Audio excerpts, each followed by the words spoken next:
Okay, here we are. First podcast of the 2018 season. I'm excited. So, we're a few months out, but I figured we're halfway through the off season.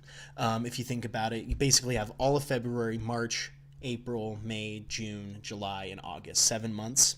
And we are more than halfway through May. So we're actually more than halfway through the off season because you have February, March, April, and then halfway through May, and so 3.5 months. Then you have August, July, and June, and then half of May, 3.5 months. So we are halfway through the off season. We've made it. We're closer to football than we're closer to next season than we are from last season. So it should be pretty exciting. Okay, so one of the reasons why I'm coming to you a little bit early here is, one, I recently reactivated the league and I plugged in the schedule there. Want to get into the draft here, which I'm pretty sure I got a date. The time is going to be a little bit different, and then some rule changes, some voting. We're not going to take a vote here, of course, right now. But letting you know when to get your votes in, and then some deadlines for that. I did a little bit of I mixed up the format, as you can see, of the podcast, this layout. Got our schedule, that way. Got our schedule right there, stuff that I'm going to be talking about. And, of course, our 57's logo, which I kind of need to redo. I'm not too happy with it. And then I made this logo. You guys stoked about that one? That's a 5.7 FB 57's Flashback. Thank you. I found a font online that I liked, and of course I made it look a little bit like the ESPN logo. So anyway, let's get into it. First thing is the new season. I'm so stoked. I am so excited to defend my title. I'm the champion, by the way. I don't know if you guys knew that. I mean, have my weekly text reminders been coming to you? I've been trying to make it weekly, but I know I've missed a few weeks, but I just wanted to tell you that I am the champion. I have won. I think my trophy's still at the office right now. I keep it up on a shelf in my office, and so that way you guys can so that I can know that I'm a winner. And if I look up a little bit, it's because I'm watching the Eastern Conference Game 7 right now, Boston and Cleveland. Go Cavs! I'm a big LeBron James fan.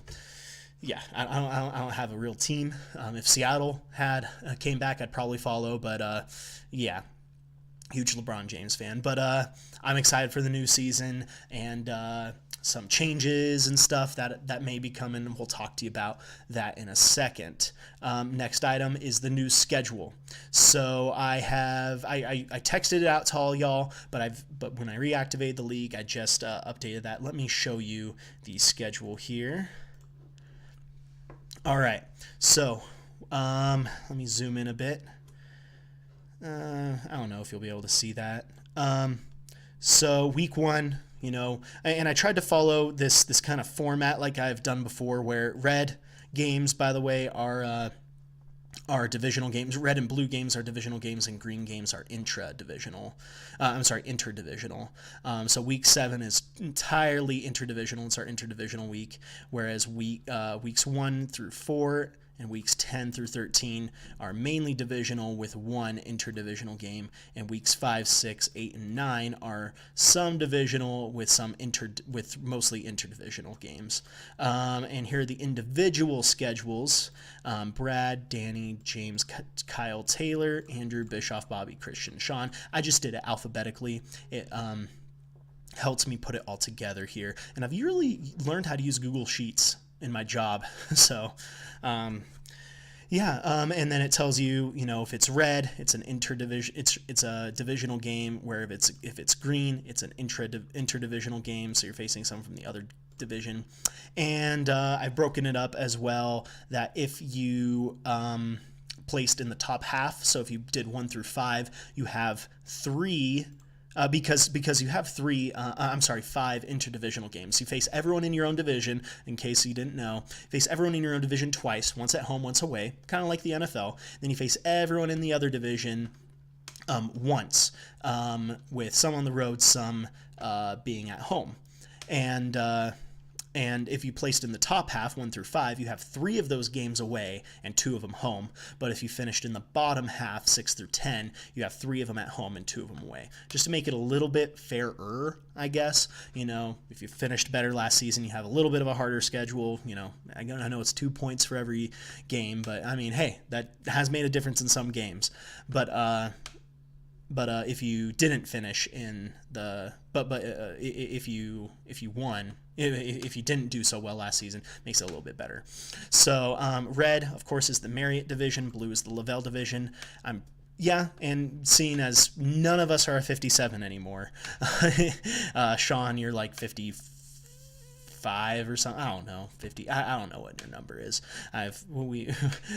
Most of us have gone long past being at the Marriott Center. So anyway, so those are the schedules there. I have plugged this into ESPN so you can take a look at that and know when you're facing people. One of my next things that I'm going to be doing is predetermining one of the game of the week. So instead of just trying to come up with it on the fly, predetermining that, I'm going to be redoing my spreadsheet that I use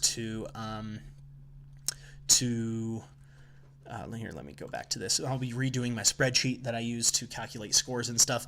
Maybe even writing a program, make it a little easier for me to calculate, what ifs and all that, making it maybe a little bit easier for me. My time has been tied up a little bit tighter since I've taken on my new duties at my job. So that is the schedule. I'm excited. It took me forever to do, but actually it took me like 3 attempts to do, and so I'm pretty excited about that. Next thing is the draft. So I have scheduled the draft. For right now, tentatively, I have it scheduled for September 1st at 7 p.m. Mountain Time. Now, I know that's a few months away. It's 3.5, almost like 3 months away. But we are going to see what we're going to do about that. Well, I mean, when we get closer, our schedules become a little more solidified, and we'll see if we can work something out. By the way, the rule change that if you do not draft live, you lose your first pick. I'm not just saying your first round pick, but your first live pick, essentially. So after your keepers. So make sure you draft live. Everyone, unless you have a really good excuse, in which case you have to pass it by me first. So that rule is still in effect. If someone wanted to put it up to a vote to veto it, be my guest. Let's do it. I mean, let's put it up to a vote, and because I like to be pretty democratic about how this is run here. Just like the NFL, we want the owners to decide what goes on in the league, what rule changes. So that's the draft. Let me know if there's any problem with that. We'll see what we can do. All right, the next item is rule changes. So let me pull this up on my proposed rule changes. The proposed rule changes that I'm given are 4. I looked through a bunch of different scenarios. Some of them were a little more far-fetched, and I wanted to narrow it down to just a few items here. And the first and most important item that I'm thinking of is changing the wide receiver / tight end spot to just a tight end spot. This has some pros and cons to it. Of course, you can. This has some pros and cons switching from. Actually, let me put back there from wide receiver tight end. It does require you to have a tight end, whereas in the past you haven't been required. I know the tight end spot is basically broken up into 2 tiers. The elite tier, which is basically like Gronk and Travis Kelce and Greg Olsen, essentially. There may be one more, but I'm not exactly sure. And if it's not, and Jimmy Graham maybe. And if it's not one of them, then, it's just whatever. So it could change the draft up. It could change keepers up. So that's why that's why I'm proposing this for a rule change.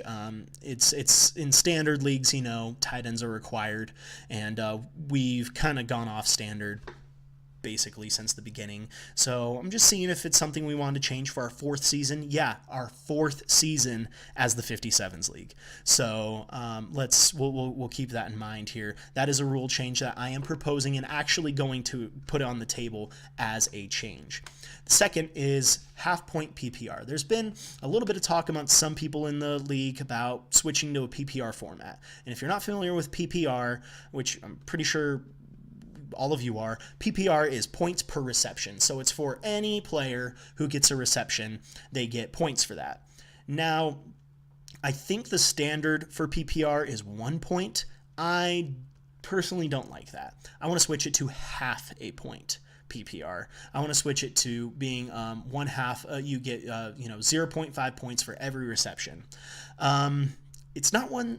I mean, personally, I'm not for a PPR format, but it is something that I like to propose and I'll put to the table because some people have asked it to go to a vote. I'm officially going to put it on the table. Well, not on the table, put it up for a vote. Put it on the ballot, I guess. All right. Next one is to remove bonuses. So I talked about this a little bit, and I am actually going to put this to a vote. I'm not sure if it will pass, but I don't know. It's just a change I thought of. And if you guys don't want it, just don't vote for it. Give me a nay vote. For removing bonuses, we want to what that would do is take away passing yard, rushing yard, and receiving yard bonuses, which as it currently stands, I believe is that if you pass more than 300 yards, you get a 3-point bonus, and if you pass more than 400 yards, they get a 5-point bonus. If you rush or receive for more than 100 yards, it's a 3-point bonus, and if you rush or receive for more than 200 yards, it's a 5-point bonus. This is something that we can see if we can remove. And what I'm saying is removing bonuses is removing them across the board. There are no bonuses in standard play, and so that's something that I would want to get rid of. Excuse me, I have to sneeze.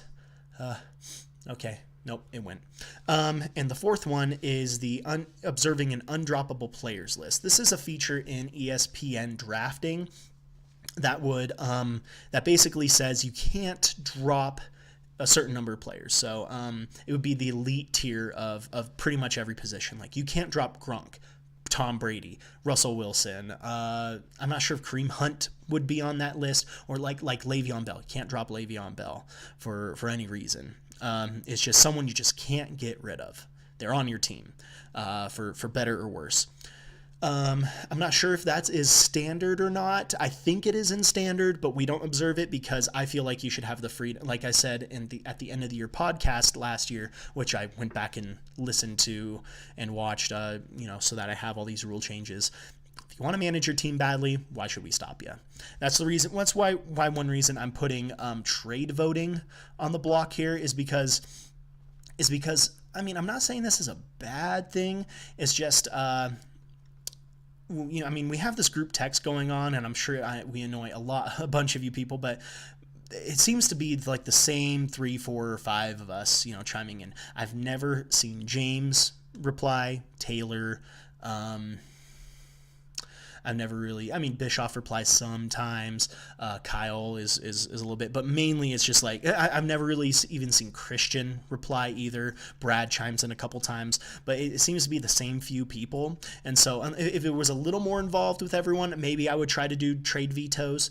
But again, if you want to manage your team badly, we'll let you. As you know, I can't put myself down anymore because I am the champion, in case you forgot. So anyway, these are the proposed rule changes. I'm going to go over voting in a second, but these are the ones that I'm proposing. If you have any more, let me know. Text me or whatever, and we'll get that on the ballot. So think about these. Take a look at, pros and cons, see if it'll help your game or not, maybe help the league be a little more fair or not, and we'll see about that. Home field advantage is something I'm not going to get rid of. I don't feel like we should. But again, anything is possible. Just go ahead and let's put it on the ballot and put it to a vote. I want all these rule changes to be pretty democratic. If we get, which by the way, let's go to item 5, voting. So I'm going to tally all the votes at midnight on August 1st. We want to have all of August to be ready to adjust for all of the votes, and they're tallied at midnight, and then they would take effect immediately. All of the rules. 1 second here.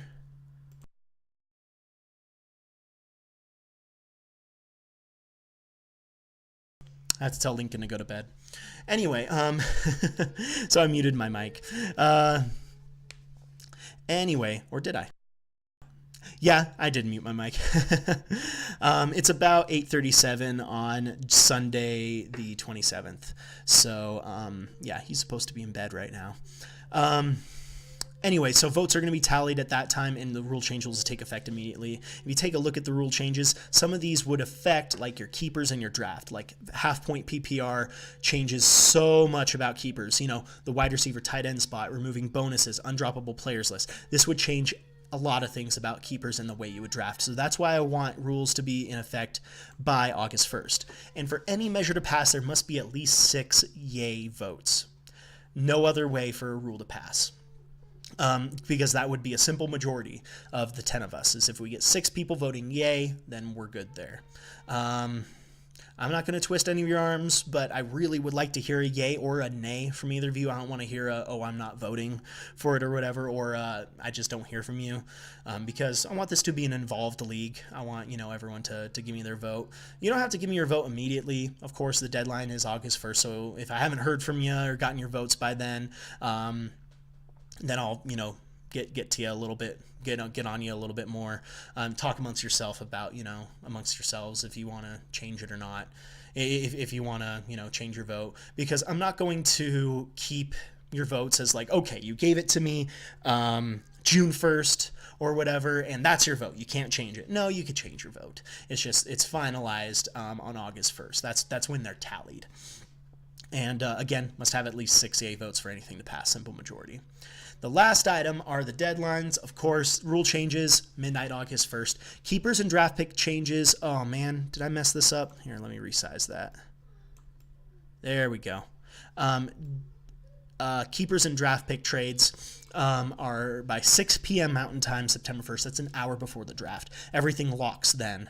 I'm going to manually set the order so that it snakes from, you know, like it was, you know, from 10 to 1st, then 1st to 10th, you know, so it's a standard snake draft.